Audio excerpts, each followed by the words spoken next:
Earlier this week, I was a part of College and Kimball, the Kansas State podcast with Jeff Burkhart. He joins us now on Sikkim 365 Radio and 365 Sports. Jeff, great to have you on the show. Thank you very much. Are you surprised that Kansas State's a slight favorite in this game? I know it's a home game, but Baylor ranked high inside the top 15. Somewhat. I think what you and I talked about earlier this week, the fact that Baylor has struggled on the road against teams not named KU, I think that plays a little bit of a role in it. But also I think odds makers probably looking at the fact that K-State's been hot here, obviously, over the last month. And I really think that's why K-State's got the edge. But again, normally if you're at home, you're getting 3, and K-State's only getting 1 or laying 1 right now. So I think odds makers have it pretty well dead on, though. This is going to be a dogfight, and it's honestly would be shocked if this was more than a one-score contest either way. Obviously, the schedule didn't fall their way as facing tough teams when you got to face Oklahoma, Oklahoma State, Iowa State, the first 3 rattles out of the box. When you're K-State, how much of that team that lost those 3 games still exists inside the one that's red hot right now? It honestly appears as if they put it all behind them, and I just really think they just needed to get the one. You know, that's just one of those things. It's like a shooter in basketball who's on a cold spell. He just needs to knock down that 1-3 to just start to get the momentum going. And you've heard no talk in the Veneer complex about the first couple of conference games, what was going wrong offensively, defensively, what they were like when they had to roll Will Howard out there at quarterback against Oklahoma State. There's just been no chatter about that. They put that in the rear view, and this team, it's very coach speak-esque, but they truly are taking it one game at a time, and they are focused on the here and the now. If you ask anybody about what happened against Iowa State or what happened against Oklahoma when they couldn't force a punt, I think they wouldn't pay much mind to it. I think they're locked into the way that they're playing right here and now, and that just really manifested to the level of confidence that we see them going out with here these last couple of weeks. What have you thought about the way Skylar Thompson has played since the injury earlier this year? He's been back for a while now, but not running the ball as much. Just what have you seen from him offensively, and just he's clearly the missing piece, right? I mean, this K-State team without him is an entirely different thing. It absolutely is. And there's a little bit of an infight amongst fans about what Skylar Thompson is, what he can be. And I'll just say this, he is a terrific college quarterback, and really it's fortunate that fans were deprived of essentially a full season of him last year. He gets knocked out in the Texas Tech game just, midway through the 3rd game of the season. And a couple of years prior, when Bill Snyder was still head coach, he and Alex Stelton were in a quarterback battle that, frankly, a lot of people didn't think really needed to happen. It was very apparent that Skylar was the guy who should have been getting the lion's share of the reps, if not all of the reps. So fans have really been deprived of a lot of Skylar Thompson. He is a tremendous talent, and I think it just took him a little bit to settle in this year. But he's really turned into one of the more dynamic passers, really, in the country. He's 6th right now in yards per attempt and passing efficiency. He's hitting over 72% of his throws. He's in such rarefied air now, too. We're talking about a guy who's really putting up better numbers just in terms of a completion percentage than Jake Waters, Josh Freeman. And I know going back a ways, Michael Bishop and L. Roberson, those two played in a much different time in this offense and whatnot. It was back then in the late 90s, early 2000s. If you were hitting 55 or so % of your throws, you were a pretty solid quarterback. But yeah, for Skylar Thompson to do what he's been doing here in recent weeks, it's not shocking to me. And he's obviously got a great complement in the backfield and Deuce Vaughn to help stress defenses and really open up throwing lanes for him. He's just been terrific, and obviously to go out on a high note here coming up on his super senior day. Well, I got to say, we hear Michael Bishop's name casually thrown out. Yeah. That's the first time I've heard L. Robertson's name in a long time. He was fantastic, too. Yeah, he was. That's 2 great names in Kansas State. Jeff, history, the 3 losses. Kansas State got kind of hit with a the schedule kind of just right out the top, right in their face. Oklahoma State on the road, Oklahoma, and then Iowa State at home. Nobody in the conference, not Oklahoma State, not Oklahoma, and not Baylor, is going to have any of those three teams that are on their schedule, and everybody plays them, will come out of that unscathed. How much do you feel like that their record is deceiving because of just what I said there with those three back-to-back to start the conference schedule? Timing is everything, as they say, and I think honestly, if you flip-flop, if you move Oklahoma later on in the season, or even certainly Iowa State, the way that they've kind of wobbled here in recent weeks, it was really unfortunate that the way that it shook out. And the other thing too, K-State fans were pretty bullish going into that Oklahoma State game, even with Will Howard. They had just come off of a pretty decisive victory of a really good Nevada team out in the Mountain West, and they thought with Oklahoma State kind of wobbling the way that they had in the early part of their non-con stretch, they thought they could go into Stillwater and get a win, even though K-State's only won one game in Stillwater since the year 2000, and Oklahoma State smacked them in the mouth, and they've got a darn good defense down there too. I guess I'll say this. I don't know if the record is super deceiving, just because while I did talk about Skylar Thompson being, an exceptional quarterback, and it's unfortunate that Caleb Williams has taken off the way that he has, because honestly, Skylar might have been running for potentially first team all Big 12. It might have been a stretch. Gary Bohannon, obviously, as you guys know, has put up tremendous numbers as well. But the limitation of him not being able to run, this is a guy still at this point in his career has over 1,000 yards rushing, and to have that element of the game taken away. I think if K-State had that, had Skylar Thompson been fully healthy, I think K-State would have had a chance to potentially steal a couple, if not all three of those games, and potentially be undefeated. I think that might be a bridge too for some, but we've seen what a difference that he can make.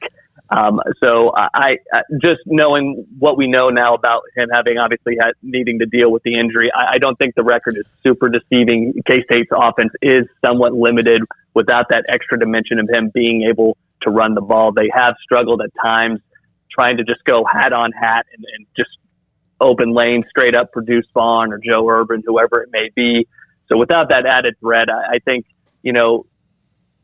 this team is probably right where it should be. Had Skylar been healthy though the entire way, I think potentially an 8-2 or a 9-1 K-State team could absolutely be on the table. So earlier this week, we were talking a little K-State, and we got some background on Felix Anudike-Uzomah and kind of how he came to be. But I mean, golly, going from playing in a handful of games last year as a true freshman to now being number 2 in the country in sacks, top 10 in tackles for loss, top in the country with 6 forced fumbles on the year. I mean, what kind of rare air is he playing with? K-State's had a lot of great defenses, but the turnaround from just last year to this year, what's the talk been like surrounding him? Everybody knew he certainly has the measurables. When you look at him and you just see the length that he possesses, the overall size that he brings to the table, he certainly has the body, and he's definitely one of those first guy off the bus types. And fans were very bullish on him coming into the season, and frankly, defensive end was a position where K-State was really loaded with Bronson Massey and a guy they lost earlier in the year who was really supposed to be the catalyst in this 3-3-5 look. Khalid Duke got taken out by a chop block in that aforementioned Nevada game. Felix Anudike was really going to be probably more the secondary piece here, but he really just came onto the scene. He had a big breakout performance, had 3 sacks against Southern Illinois, and everybody kind of ho-hummed at that effort. It's a 1AA team, and Southern Illinois is a fine 1AA team as far as the Mo Valley goes, but nobody really paid much attention to it at that point in time. And then K-State they enter that murderer's row facing arguably, certainly 2 of the best teams in the Big 12 right off the bat, and then you face a very experienced Iowa State team, and everything nothing was really meshing at that point in time, and Felix Anudike was held in check at that point.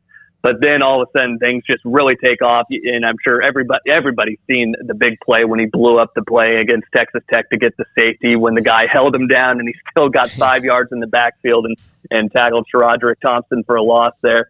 and really that's just kind of where he took off. And then TCU just pretty much forgot to block him the entire day in that game in Manhattan when he.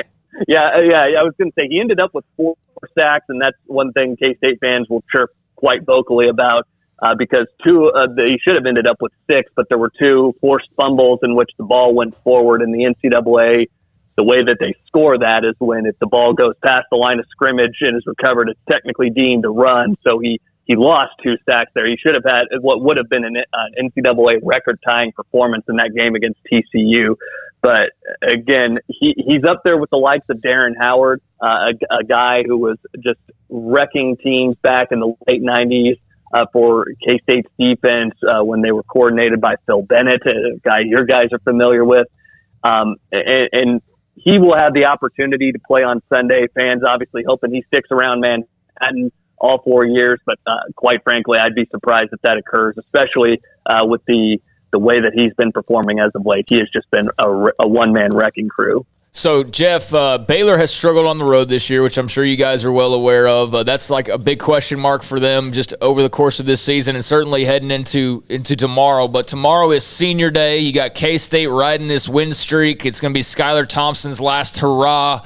You've got a top 10-ish team coming into town. What's the atmosphere and kind of the excitement level for tomorrow?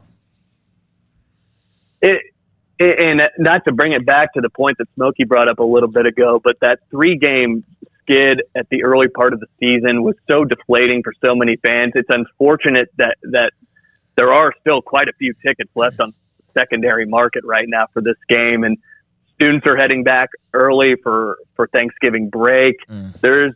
It's unfortunate, but it doesn't look like they're going to have a huge crowd on hand. I mean, I would expect in the neighborhood of 40,000, but that's still leaving close to 10,000-ish seats open for this game, which it's unfortunate because, as I said, this is a team that's playing its best football of the season right now, and you have a very dynamic Baylor team coming in with the best 1-2 punch in the Big 12, arguably, in Abram Smith and Gary Bohannon.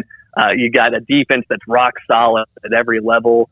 And honestly, though, the other thing, too, and I don't know why, and I think some of this kind of harkens back to a discussion that I've had amongst friends and whatnot. When we think about Baylor, I'm in my mid-30s. I remember watching Baylor growing up. I remember those just horrible Kevin Steele and Guy Morris teams, and I think that negative stigma still really surrounds and it stays with a lot of the fans that are my age, and certainly the older fans who got to watch those teams roll into Manhattan or K-State go down to Waco and smack Baylor around. And it's unfortunate that people really haven't realized that Baylor has really done such an exceptional 180 in their own regard for what they have and where they were not, just 10, 15 years ago and where they are now with what they turned around, having 3 terrific hires and say what you will about off-field incidents with Art Briles, but football acumen, you can't really question it. But with Briles and then Matt Rule and now with Dave Aranda, it's unfortunate, but I just don't think Baylor really moves the needle as much for K-State fans as it probably should. Really the only big-time game against Baylor that I can remember K-State fans really showing up for was when RG3 came to Manhattan in 2011, and fans were really jacked up for that game. But right now, I think fans just look at this. This is a good Baylor team. This is a quality team. But I think the fact that they're just sitting at 8-2, and K-State itself has been eliminated from Big 12 title contention, it doesn't really have the type of buildup that you would want to see. I think we'll still have a pretty entertaining football game one way or the other, but the atmosphere from K-State perspective, I don't think you're going to see the same type of juice that they had when Oklahoma rolled into town earlier this year. Fans were obviously out for blood in that one, obviously with the news of Oklahoma electing to go for greener pastures in the SEC. Fans really wanted that one, but I think we're going to take a couple ticks down in terms of the intensity we'll see at Bill Snyder Family Stadium tomorrow. Jeff, keep up the great work. Great to hear from you again. Thank you for being inviting me to be a part of your podcast as well. Thank you so much for the time. My pleasure, guys. Thanks again, and hope we have a good one tomorrow. Absolutely, and I'm glad that the Big 12 is moving forward with what they have coming up in the summer of 2023, and also that they have proven with this season that the conference is more than just one name or two name, at least so far. Yeah, well, I'm glad I asked the question about the crowd. That was interesting to hear. I'm sure it'll still be raucous, still be a tough place to play, but not quite to the level of what you thought it might be. And that's kind of surprising, I mean, for K-State fans to still look at Baylor that way. I mean, I can understand if you don't keep up with the news and you think that they're still like the 1-11 Matt Rule team or the 2-win team from last year, but damn, I mean, they're 8-2, and that's not a bad thing. And one of Baylor's biggest victories in history was beating a top-ranked Kansas State team in Waco just a few years ago. Turn that season around. I mean, it turned the whole program around, Yeah. Quite frankly, and there was that. I mean, the fact that last year they won 2 games and one of them was K-State. 2010, they beat Kansas State to become bowl eligible for the first time in 16 or 17 years. Yeah, they've had some big moments against K-State, so I kind of find that a little bit surprising. I mean, I can understand some people's mindset because they think of Baylor a certain way, but, man, I feel like they've had some big moments against the Wildcats, so that's interesting. But a battle because of the holiday, and there are some that are leaving early. I didn't think about that either. That definitely comes into play. Yeah, sometimes people just get a thing in their heads, and that's what they think of. Some people think of Alyssa Milano as the girl from Who's the Boss, and that's not who she is anymore. So not even close. It's just one of those things. So yeah, things grow and change. I'm surprised. Kansas now State she's fans, a Twitter crazy, right? Isn't she the one that's yeah? She went to the Brett Kavanaugh Supreme Court thing, and I remember I'm thinking at the time, like, I understand you being on a side of an issue, but you're an act like. Is Alyssa Milano going to move the needle on this thing? No. For some people, an actor says something and they take that as gospel. It's the bizarre. It's so bizarre. The fourth lead from Who's the Boss? I mean, that's who I get my political opinions from, Paul. I don't know about you. Is the fourth wheel on Who's the Boss? I still hear from Janet. What's her name on Brady Bunch? What was the name? Who were the name of the girls on Brady Bunch? Cindy. And Let's say. I listened to the fall. Marsha. The girls from Brady Bunch. Yeah. Marsha, Jan, and Marsha, Cindy. that's who I meant. Yeah, Jan, that's right. It was Jan.